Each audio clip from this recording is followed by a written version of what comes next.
Welcome back to Dynamo batch. और अब तक हमने बहुत सारा पार्ट सेट्स का कंप्लीट कर लिया है, लेकिन अभी जो स्टार्ट होने जा रहा है ये मेन पार्ट रहेगा सेट्स का और ये बेस रहेगा सेट का, क्योंकि ये जो हम पढ़ने जा रहे हैं इसका यूज़ अब हमें आगे भी बहुत ज़्यादा होने वाला है। तो आज का हमारा जो लेक्चर रहेगा वो बेसिकली 3 टॉपिक्स पे बेस्ड रहेगा।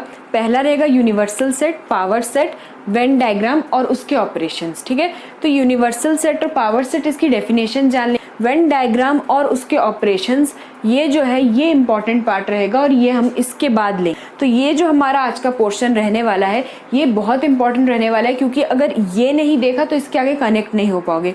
और इसके पहले के जो वीडियोस जिन लोगों ने नहीं देखे हैं तो वो जल्दी से जाओ और इसके पहले के वीडियोस देख लो, लिंक डिस्क्रिप्शन में। आज का जो टॉपिक रहेगा वो पहला टॉपिक हमारा रहेगा यूनिवर्सल सेट और पावर सेट, इनकी डेफिनेशंस जानेंगे। पावर सेट कुछ और नहीं बल्कि फैमिली ऑफ सबसेट्स होता है किसी भी सेट का। ठीक है, तो मान लेते हैं एक सेट है ए हमारे पास,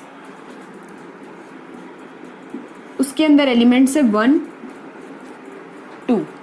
तो हमें ए के अंदर से सारे पॉसिबल सबसेट्स निकालने हैं और वो जो सारे पॉसिबल सबसेट्स रहेंगे उसका जो एक कंप्लीट सेट रहता है वो क्या रहता है, पावर सेट। यानी पावर सेट कुछ और नहीं है, family of subsets in a particular set.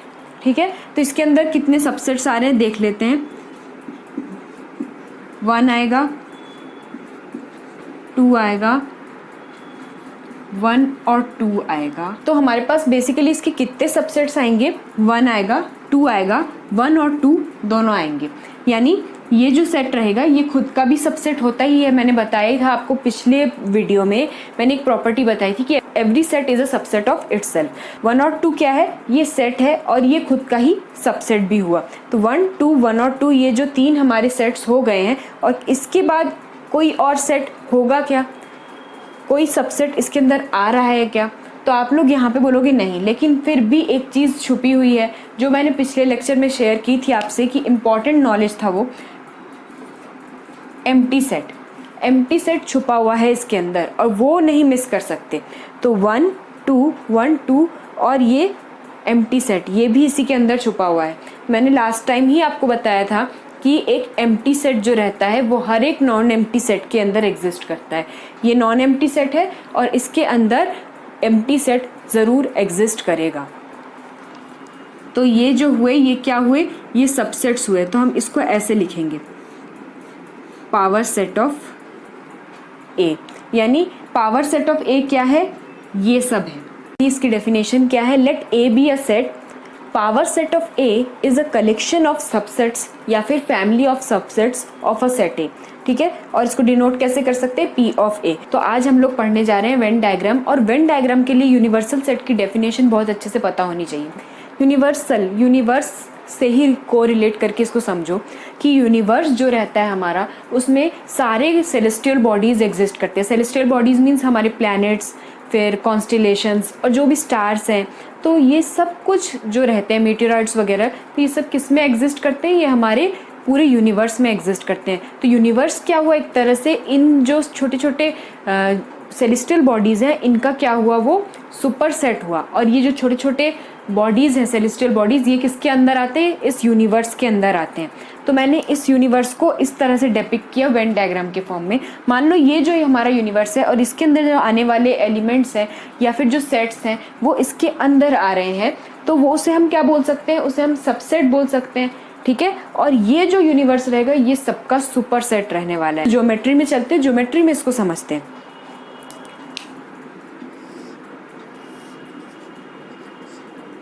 X axis, Y axis, ये ओरिजिन। ठीक है, तो एक्स एक्सिस, वाई एक्सिस जो ये आप देख रहे हो ये क्लियरली क्या है, ये एक 2D ज्योमेट्री है। 2D ज्योमेट्री में मान लो कि कोई एक पॉइंट है 3, 4, तो ये पॉइंट किसके अंदर एग्जिस्ट हो रहा है, ये पॉइंट एग्जिस्ट कर रहा है एक्स वाई प्लेन में, जो कि एक 2D ज्योमेट्री का पार्ट है। तो ये एक्स वाई प्लेन हमारे लिए क्या हो गया, ये एक यूनिवर्सल सेट हो गया और इसके अंदर आने वाले सारे पॉइंट्स क्या हो गए, इस यूनिवर्सल सेट के अंदर आने वाले छोटे छोटे सेट्स बन गए। तो वैसा ही समझ के चलो कि कभी भी आपको सेट दिया जाएगा तो यूनिवर्सल सेट किस हिसाब से बदल जाएगा, जिस कंटेक्स्ट में बात हो रही है। ठीक है, a set that contains all the set in the given context. ये कंटेक्स्ट का मतलब क्या है कि अगर कोई 2 नेचुरल नंबर या 3 नेचुरल नंबर दिए गए हैं यहाँ पे तो वो उसका जो सुपर सेट यानी उसका जो यूनिवर्सल सेट क्या रहेगा, वो नेचुरल नंबर रहेगा। यानी पूरा जो ये यूनिवर्सल सेट है दैट मीन्स इसमें सारे नेचुरल नंबर्स एग्जिस्ट करते हैं, लेकिन उन सारे नेचुरल नंबर्स में से एक छोटा सा सेट एग्जिस्ट करता है जिसमें 1 और 2 आता है। अब 5, 6, 7 ये कहाँ रहेंगे, तो 5, 6, 7 का अगर अलग से सेट बनाया है तो 5, 6, 7 यहाँ रहेंगे। तो ये हमारा सेट ए हो गया, ये बी हो गया। अब मान लो मेरे पास एक और सेट है डी जो कि है 100, 101, 102, ठीक है। तो उसका मैंने यहाँ पे सेट बनाया 100, 101 एंड 2। तो समझ में आया आपको क्या है कि ये क्या है, ये जो हमारे पास है ये क्या है, नेचुरल नंबर्स हैं। यहाँ पे ज़ीरो नहीं दिख रहा है इसलिए इसे हमने नेचुरल माना है, वरना आप इसको होल भी मान के चल सकते हो। अगर ये नेचुरल नहीं है तो ये क्या है, होल है। अगर आपको कहीं पे 0 और 3 दिख रहा है, ऐसा कुछ सेट दिख रहा है 0 और 3, तो ये क्या हो जाएगा, ये होल हो जाएगा, ठीक है। तो इससे पता चल रहा है कि जो जैसे नंबर्स रहते हैं, जैसे सेट्स रहते हैं, उस हिसाब से हम उस कंटेक्स्ट में हम यूनिवर्सल सेट को डिफाइन करते हैं। अब यहाँ पे यूनिवर्सल सेट हमारा क्या है, यहाँ पे हमारा XY प्लेन या फिर 2D ज्योमेट्री का जो ये पार्ट है पूरा XY प्लेन, ये क्या हुआ, हमारा यूनिवर्सल सेट हुआ। और ये इसके अंदर आने वाले छोटे छोटे पॉइंट्स जो हैं वो क्या रहेंगे, इसके सबसेट रहेंगे। अब ये दो चीज़ें, ये दो कंटेक्स्ट में आपको समझ में आ गया। मान लो -3, -4 ये जो मेरे पास है दो एलिमेंट्स हैं और ये एक सेट है, तो आप इसको इसके हिसाब से कौन सा यूनिवर्सल सेट लोगे, आप इंटीजर्स का लोगे, क्योंकि माइनस में कोई चीज़ आ रही है यानी आप उसको इंटीजर्स के हिसाब से लोगे। वैसे ही आपको जैसे जैसे एलिमेंट्स रहेंगे, जैसे जैसे सेट रहेंगे, सबसेट्स रहेंगे, वैसे ही आपको उसका सुपर सेट लेना है जो कि यूनिवर्सल सेट, ठीक है। तो यूनिवर्सल सेट कुछ और नहीं है, ये जो सेट्स रहते हैं जो आपको नॉर्मली दिए रहते हैं उसको एक मेजर सेट के अंदर डिफाइन करने का एक तरीका है कि ये जो सेट है ये क्या है, ये 1, 2 क्या है, ये सेट ऑफ नेचुरल नंबर्स हैं, ठीक है ना। तो ये एक नेचुरल नंबर का सेट है, ठीक है, अ set of natural numbers containing first 2 elements. तो फर्स्ट 2 एलिमेंट्स का मैंने एक सेट लिया, लेकिन वो किसका सबसेट हुआ, वो पूरे नेचुरल नंबर्स का सबसेट हुआ। यानी कोई भी अपने आप को बड़ा नहीं समझ सकता, यहाँ पे लीडर कौन रहेगा, जो भी रहेगा वो यूनिवर्सल सेट रहेगा, लीडर रहेगा। तो ये चीज़ आप माइंड में बिठा लो, ये सब याद रखने के तरीके हैं। A set that contains all the set in the given context, context के हिसाब से वो चीज़ बदलती रहती है। ज्योमेट्री में वो कुछ और है, यहाँ पे कुछ और है। अब वेन डायग्राम्स को समझेंगे, और वेन डायग्राम्स को अगर अच्छे से समझ लिया तो आगे का जो पूरा पार्ट है, रिलेशंस, फंक्शंस वगैरह जो भी आप पढ़ोगे उसमें आप इजीली ये सेट के कंसेप्ट को लगा सकते हो। वेन डायग्राम, ये डायग्राम्स हमें ज़रूरत क्यों पड़ती है, डायग्राम्स हमें कोई भी चीज़ को इजीली समझने के लिए ज़रूरत पड़ती है, क्योंकि वो एक इलस्ट्रेशन रहता है कोई भी एक कंसेप्ट का। सेल के बारे में पढ़ रहे हो बायो में, तो सेल का डायग्राम मिलेगा पास में, आप इजीली समझ लोगे कि माइटोकॉन्ड्रिया कैसा दिखता है। फिर अगर फिजिक्स में आप जा रहे हो तो फिजिक्स में आपको पास में पूरा अगर सर्किट डायग्राम दे दिया गया है तो उस सर्किट डायग्राम से आप इजीली समझ सकते हो कि वहाँ पे बोला क्या जा रहा है, वहाँ पे क्या एक्सप्लेन किया जाता है, फ्लो ऑफ चार्जेस कहाँ है, क्या है। डायग्राम का वही सेम यूज़ यहाँ पे भी होने वाला है। तो वेन डायग्राम इसलिए कहा जाता है क्योंकि इसकी कहानी है, इसके पीछे एक स्विस मैथमेटिशियन, अब उसको आप यूलर बोलते हो, आयलर बोलते हो, ऑयला बोलते हो, ये आप पे डिपेंड करता है। इसमें वैसे में इसका प्रॉपर प्रोनाउंसिएशन गूगल पे सर्च करें तो ऑयला है, लेकिन आप इसको यूलर बोल सकते हो और मैं यूलर ही बोलूँगी क्योंकि मैं ज़्यादा इसको कंफर्टेबल फील करती हूँ यूलर बोलने में, तो मेरे तरफ से ये यूलर रहने वाला है, ठीक है। तो वेन डायग्राम की जो शुरुआत है, ये सोच कहाँ से डेवलप हुई। देखो सेट आप कभी भी ऐसे लिखते हो, ए सेट लिखा आपने 1, 2, 3, तो बी क्या है, सबसेट है, और बी का सेट का जो ये है एलिमेंट्स है वो 2 और 1 है। तो ये सब आपको पता चल गया है, लेकिन फिर भी एक प्रॉब्लम जाती है कि इसको हम ना इमेजिन नहीं कर पाते, और जब इमेजिन नहीं कर पाते हैं कोई चीज़ को तो उसको रिलेट करना बहुत मुश्किल हो जाता है। इसलिए ये चीज़ का बस एक कंसेप्ट यूलर ने बताया कि ऐसा हो सकता है कि हम सेट को भी इमेजिन कर सकते हैं और कोई डायग्राम बन सकता है इसका। जस्ट ये कंसेप्ट दिया डायग्राम का, लेकिन कुछ भी ऐसा मेजर उसमें वर्क नहीं हुआ। आगे जाके जॉन वेन नाम के एक मैथमेटिशियन ने यूलर के इस कंसेप्ट को आगे बढ़ाया, और ये जो डायग्राम्स हैं ये क्रिएट किए गए, ये सेट का कंसेप्ट पूरा वो डायग्राम एक्सप्लेन कर देता है। तो सेट के कंसेप्ट को एक्सप्लेन करने के लिए वेन डायग्राम, इसी जॉन वेन नाम के मैथमेटिशियन से वेन डायग्राम का ये जो नाम है ये ओरिजिनेट हुआ। अब इसको वेन डायग्राम भी बोलते हैं या फिर आयलर वेन डायग्राम। अब ए और बी ये जो दो सेट हैं और बी जो सबसेट है ए का, तो ये हम कैसे डिपिक्ट कर सकते हैं डायग्राम के थ्रू, ये देख लेते हैं। वेन डायग्राम में स्टार्टिंग ही यूनिवर्सल सेट से होती है। यूनिवर्सल सेट के बिना आप इन सेट्स को उसके अंदर लिख नहीं सकते, ठीक है। तो ये यूनिवर्सल सेट को ड्रॉ करना ज़रूरी है। ये एक रेक्टेंगुलर शेप में रहता है और अंदर यू लिखना ज़रूरी है। अब ये यूनिवर्सल सेट यहाँ पे 1 2 3 दिख रहा है, तो ऑब्वियसली यहाँ पे 0 नहीं है, और इसी की वजह से हम यहाँ पे यूनिवर्सल सेट को क्या लेंगे, सेट ऑफ नेचुरल नंबर्स, ठीक है। अब इसके अंदर हम सेट ए को ले सकते हैं। एग्जैक्ट सर्कल होना चाहिए, सर्कल इसके अंदर रहता है, और वो सर्कल कुछ और नहीं बल्कि एक सेट है। इसके अंदर कौन कौन से एलिमेंट आएंगे, 1 2 3 जो भी एलिमेंट्स है इसके अंदर आएंगे।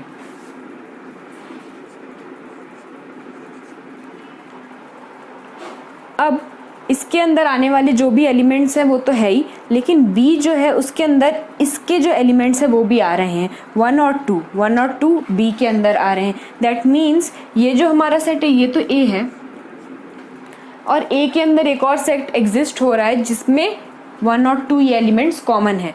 तो 1 और 2 ये कॉमन है, तो इसके अंदर एक और सेट आएगा, यानी ए के अंदर ही एक और सबसेट आएगा बी। एक सेट ए है और उसका सबसेट बी है जो उसके अंदर आता है। लेकिन अब ये जो डायग्राम है इसके भी कुछ रूल्स हैं। इसमें भी ये जो सर्कल्स हैं अंदर ये अलग अलग तरीके से आ सकते हैं, जैसे कि इस फॉर्म में आ सकते हैं या फिर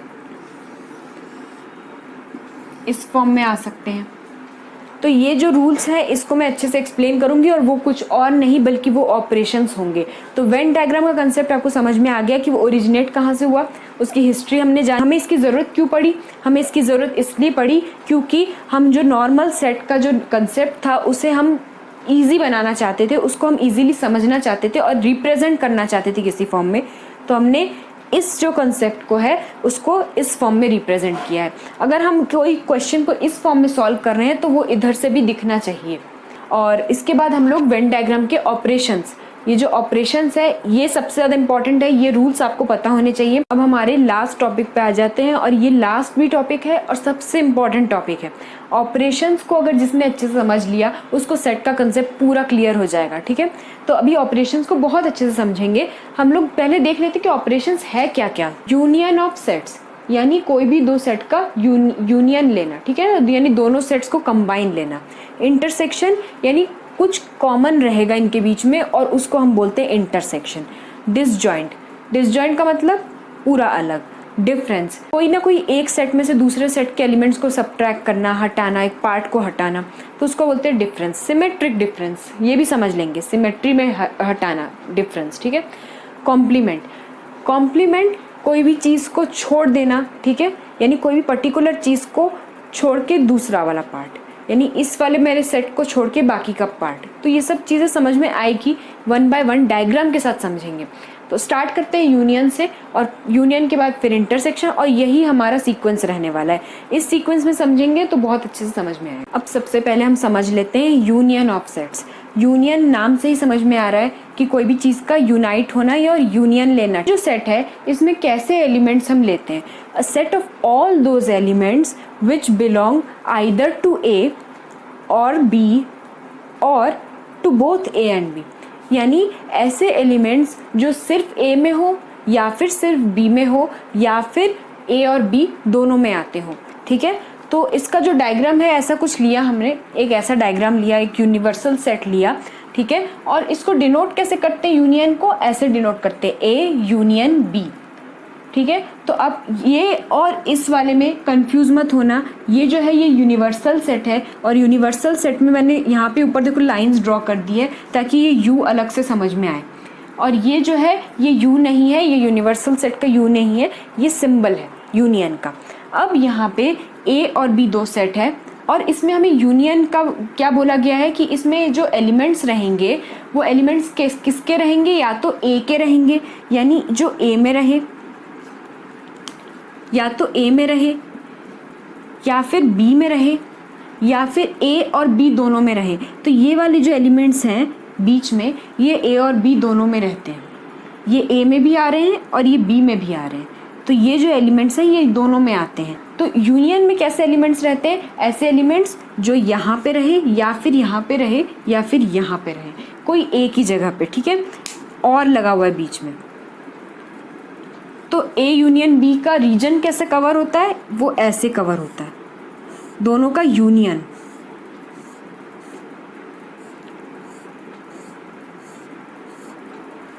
ये पूरा एरिया, ठीक है, ए यूनियन बी। यूनियन से आपको याद रखना है। अभी फ़िलहाल के लिए ये शायद आपको समझ में ना आए, लेकिन एक दो एग्जांपल्स जैसे ही हम लेंगे, एग्जांपल्स अभी नहीं लेंगे, आज सिर्फ हम लोग पूरे डायग्राम्स को अच्छे से समझेंगे। जब हम लोग लेट्स सॉल्व वाले पार्ट में जाएंगे तो कुछ प्रॉब्लम्स लेते लेते लेते लेते हमें ये यूनियन का कंसेप्ट पूरा अच्छे से समझ में आ जाएगा। यहाँ पे आपको बहुत कुछ क्लियर हो ही गया होगा कि यहाँ पे बोलना क्या चाह रहे हैं। यहाँ पे ये बोलना चाह रहे हैं कि जो भी एलिमेंट्स हैं उसका हम यूनियन में, जब हमें बोल दिया जाता है कि दो सेट का यूनियन लो, इसका मतलब वो जो एलिमेंट्स रहेंगे वो या तो ए में एग्जिस्ट करेंगे, या तो बी में एग्जिस्ट करेंगे, या फिर ए और बी दोनों में एग्जिस्ट करेंगे, जो कि ये वाला पार्ट है। तो ये तो हमने एक डायग्राम से समझा है, पर केस एक नहीं है, केस दूसरा भी हो सकता है। दूसरा केस ऐसा हो सकता है कि अगर मान लो ए बी का सबसेट है या फिर बी ए का सबसेट है, तो बी को ए का सबसेट लेते हैं। एक सेट है हमारा ए और बी जो है वो ए का सबसेट है। तो ए यूनियन बी का कौन सा एरिया कवर होगा, इसमें मैं शेड करके बताती हूँ कि कौन सा कवर होगा।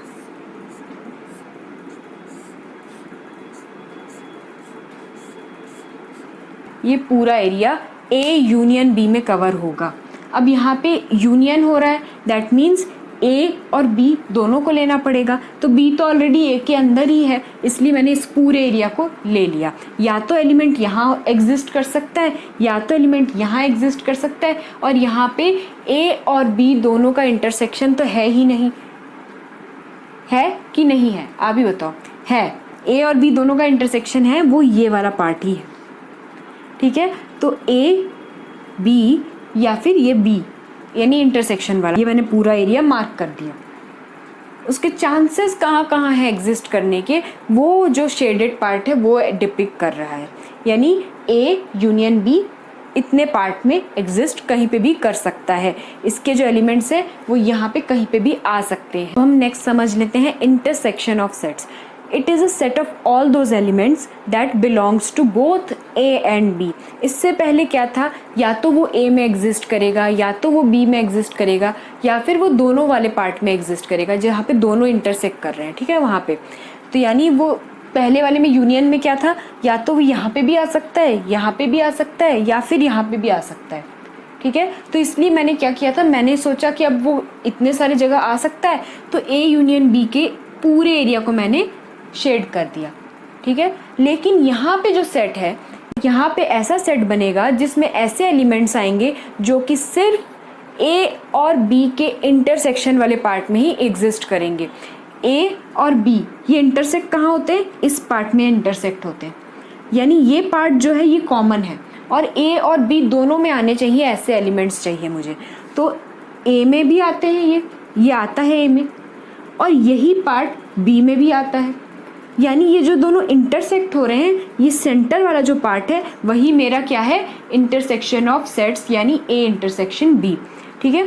तो ए इंटरसेक्शन बी हमने बहुत अच्छे से समझ लिया है। बस आपको यहाँ पे यूनियन और इंटरसेक्शन के बीच में थोड़ा सा डिफरेंस बताने वाली हूँ। यहाँ पे हमने लिखा था इससे पहले x बिलोंग्स टू ए और x बिलोंग्स टू बी, किसमें, यूनियन वाले पार्ट में। यहाँ पे एंड की जगह और लिखा था। अब ये जो है इंटरसेक्शन है, तो इंटरसेक्शन में एंड आएगा, ठीक है। तो यूनियन में और आएगा, और इंटरसेक्शन में एंड। ये जो दोनों वर्ड्स है ये याद रखने हैं, यूनियन के लिए और इंटरसेक्शन के लिए एंड। और एंड में बहुत बड़ा डिफरेंस है। और में क्या था, वो कहीं पे भी आ सकता था, लेकिन हमें एंड की वजह से क्या पता है कि ए और बी के दोनों के जहाँ पे वो इंटरसेक्ट कर रहे हैं उस पार्ट में ही वो एग्जिस्ट करेगा, यानी वो इतने ही पार्ट में एग्जिस्ट कर सकता है, इसलिए मैंने उतने ही पार्ट को शेड किया। और यूनियन में क्या था, वो यहाँ पे भी आ सकता है, वो यहाँ पे भी आ सकता है, वो इस वाले पार्ट में भी आ सकता है, इसलिए मैंने पूरे को शेड किया। ये था इतना ईजी। लेकिन अभी यहाँ पे एक और पेज फंसेगा। जो पहले फंसा था यूनियन में, क्या था, वहाँ पे सबसेट वाला कंसेप्ट आया था, ए सबसेट ऑफ बी और बी सबसेट ऑफ ए। तो बस वो कंसेप्ट यहाँ पे देख लेते कि कैसे लगे। एक लिया सेट ए और बी जो लिया उसका सबसेट लिया।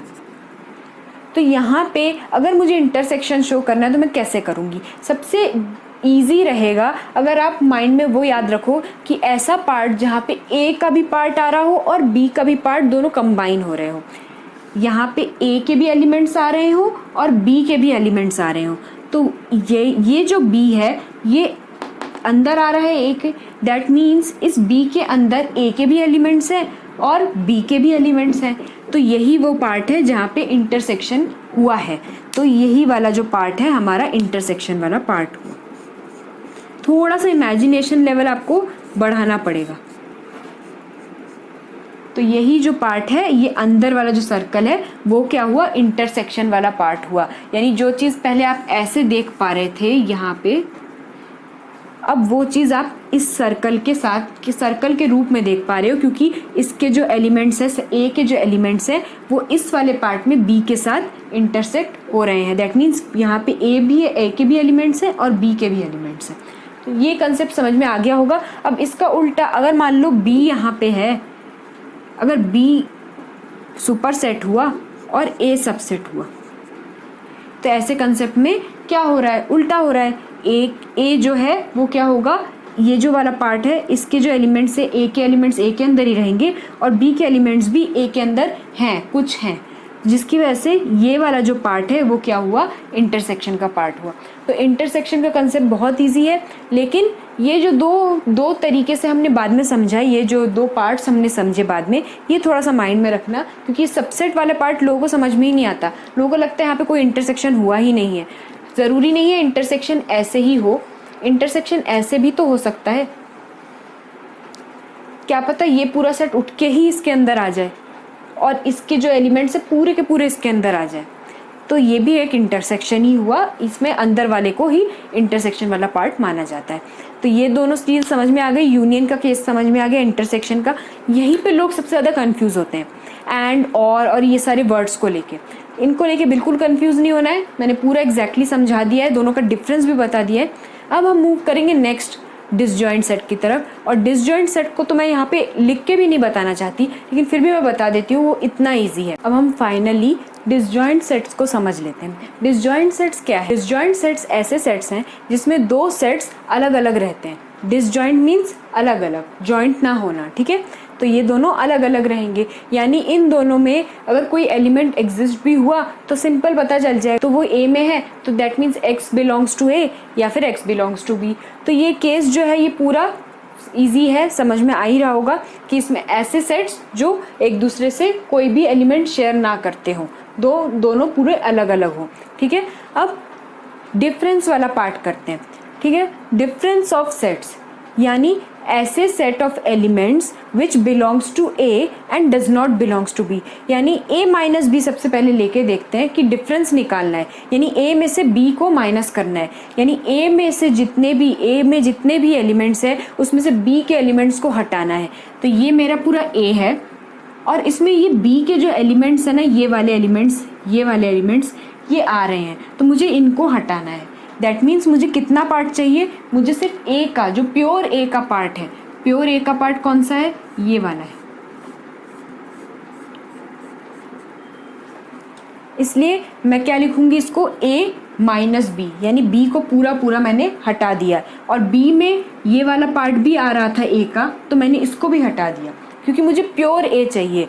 तो ए माइनस बी। अब मैं इसको डिपिक्ट कैसे करूंगी? Set of all elements such that X जो है वो क्या है, belongs to A and X does not belongs to B.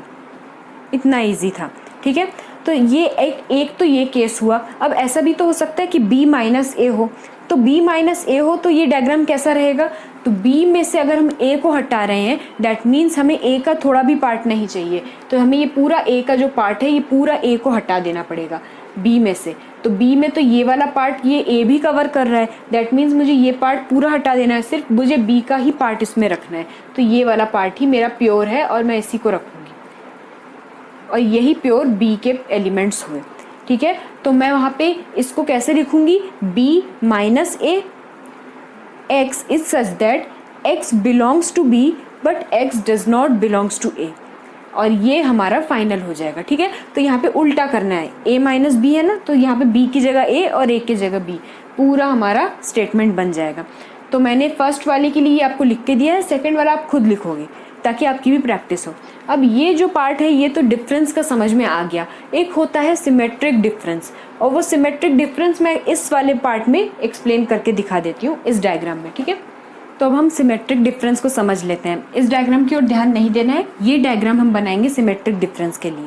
Symmetric difference क्या है, उसको हम रिप्रेजेंट करते हैं ए डेल्टा बी से। ठीक है, ये डेल्टा साइन है सिमेट्रिक डिफरेंस के लिए। ए और बी ये दो हमारे पास सेट है, और सिमेट्रिक डिफरेंस में ऐसा होता है कि इससे पहले हमने क्या देखा था, ये वाला पार्ट शेड हुआ था और नेक्स्ट वाले में वो वाला पार्ट शेड हुआ था। a माइनस बी ये वाला पार्ट है और b माइनस ए ये वाला पार्ट है। a में से b को हटाया तो ये a माइनस बी, और b में से a को हटाया तो ये b माइनस ए। तो ये a माइनस बी हमारे पास हुआ, और ये b माइनस ए ये एक पार्ट है हमारे पास। तो ये हमारे पास a माइनस बी पार्ट है और ये b माइनस ए पार्ट है। इन दोनों का यूनियन होता है हमारा सिमेट्रिक डिफरेंस, यानी ऐसे एलिमेंट्स जो या तो इस पार्ट में एग्जिस्ट करेंगे, या तो b माइनस ए में एग्जिस्ट करेंगे, या तो a माइनस ए में, यानी वो इस वाले पार्ट में एग्जिस्ट नहीं करेंगे। तो हमें कौन सा एरिया शेड करना है, यानी वो किस किस एरिया में एग्जिस्ट कर सकते हैं, वो यहाँ भी एग्जिस्ट कर सकते हैं या फिर इस वाले पार्ट में भी एग्जिस्ट कर सकते हैं। तो क्या वो इस पार्ट में एग्जिस्ट कर सकते हैं, तो वो इस पार्ट में एग्जिस्ट नहीं कर सकते। और ऐसे एलिमेंट्स को, जो ऐसे एलिमेंट्स का सेट रहता है, उसको हम बोलते हैं सिमेट्रिक डिफरेंस। ठीक है, ऐसे elements which exist in a minus B और b माइनस ए। और बोला है क्योंकि यहाँ पे यूनियन है, यूनियन के लिए हमेशा और रहता है, या तो वो इधर एग्जिस्ट करेंगे या तो वो उधर एग्जिस्ट करेंगे, लेकिन यहाँ पे एग्जिस्ट नहीं करेंगे। तो वो कहाँ कहाँ हो सकते हैं, इसकी पॉसिबिलिटी ये वाली मैंने मार्क कर दी है। वो यहाँ पे भी हो सकते हैं, वो यहाँ पे भी हो सकते हैं, लेकिन वो यहाँ पे नहीं हो सकते, और यहाँ तो जाएंगे ही नहीं बाहर। ठीक है, तो a delta b is equals to a minus B union b minus A, यानी इन दोनों पार्ट में वो एग्जिस्ट कर सकते हैं। और यूनियन यानी क्या शो करता है, यूनियन यानी ऐसा एरिया शो करता है जहाँ पे वो एलिमेंट्स हो सकते हैं, एग्जिस्ट हो सकते हैं, या तो वो इस वाले में होंगे या तो वो उस वाले में होंगे। तो a डेल्टा b में आते हैं, दैट मीन्स वो किस में आते हैं, या तो वो इसमें आते हैं और इसमें आते हैं। देखो मैंने यहाँ पे शो किया है, x belongs to a minus B union b minus ए।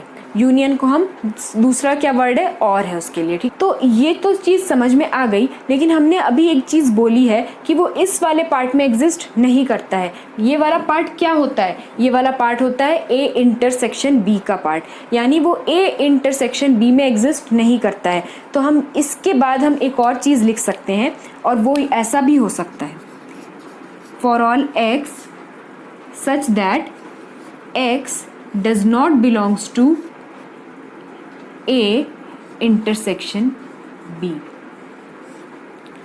अगर आप ये भी लिखते हो तो भी करेक्ट हो, क्योंकि आप ये चीज़ तो बता ही दे रहे हो कि ये जो हमारे एलिमेंट्स हैं वो इस पार्ट को एग्जिस्ट नहीं करते, इस पार्ट में एग्जिस्ट नहीं करते।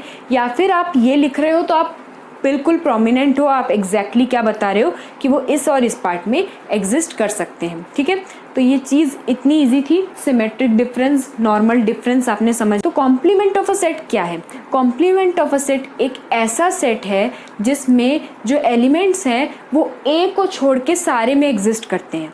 दैट मीन्स वो ए के अंदर वाले एलिमेंट्स को हम नहीं ले सकते, हमें ए वाले को छोड़ के सारे लेने पड़ेंगे। यानी ए का कॉम्प्लीमेंट क्या हुआ, ए को छोड़ के बाकी सब। ठीक है। यानी कॉम्प्लीमेंट जो आप नॉर्मल इंग्लिश वर्ड में आप कॉम्प्लीमेंट से क्या सोचते हो, तारीफ, ठीक है ना। तो यहाँ पे उल्टा है, मैथ्स में तारीफ नहीं है, मैथ्स में इंसल्ट है, ठीक है। तो ए का इंसल्ट करना है और ए का कॉम्प्लीमेंट क्या है, ए के अंदर वाले एलिमेंट्स को छोड़ के सारे एलिमेंट्स हमें ए के कॉम्प्लीमेंट में लेने रहते हैं। तो ए का कॉम्प्लीमेंट मीन्स ए को छोड़ के बाकी सब। तो यहाँ पे ए को छोड़ के बाकी सब, तो बाकी बचा क्या, यूनिवर्सल सेट के अंदर हमारा पूरा ये वाला पार्ट आ रहा है और ए के अंदर वाले को तो हम ले नहीं सकते। तो हमारा शेडेड पार्ट कौन सा रहेगा, ये वाला पार्ट। यानी एलिमेंट्स जो रहेंगे वो कहाँ से लिए जाएंगे, वो यहाँ से लिए जाएंगे। उनकी एग्जिस्टेंस यहाँ से हो सकती है लेकिन यहाँ से नहीं हो सकती है। तो ये चीज़ भी ध्यान में रखनी है, यहाँ से नहीं हो सकती है, ठीक है। तो let A be a set, complement of a set A is set of all those elements which exist in U but does not exist in A। ये इम्पॉर्टेंट है। ऐसे सेट जो, ऐसे एलिमेंट्स जो U में तो हो लेकिन A में ना हो, और ऐसे एलिमेंट्स के सेट को ही हम बोलते हैं कॉम्प्लीमेंट। ए का कॉम्प्लीमेंट लिया यानी ए को छोड़ के बाकी सब। यहाँ पे कोई बी सेट भी रहेगा तो उसको भी लेंगे, डी रहेगा डी को भी लेंगे, लेकिन ए को छोड़ के बाकी सब लेंगे।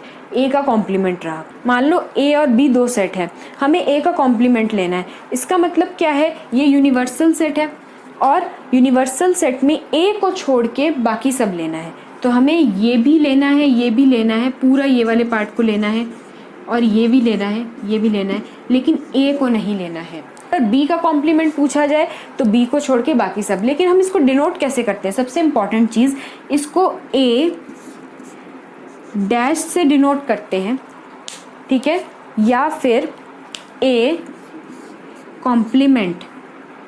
अब ज़रूरी नहीं है ए ही हो, अभी तक मैं ए लेते आ रही थी, तो ज़रूरी नहीं है ए और बी ही नाम हो, कुछ भी अल्फ़ाबेट्स हो सकते हैं, सेट्स हैं, कुछ भी alphabet X Y Z P Q, ठीक है। तो ए का कॉम्प्लीमेंट ऐसे भी लिख सकते हैं या ऐसे भी लिख सकते हैं, आपकी मर्ज़ी। वैसे में नॉर्मली ये यूज़ होता है, ये थोड़ा सा डिफरेंट है तो इसको यूज़ नहीं करते हैं, इसको ज़्यादा यूज़ किया जाता है, कॉमनली बुक्स में ये यूज़ होता है।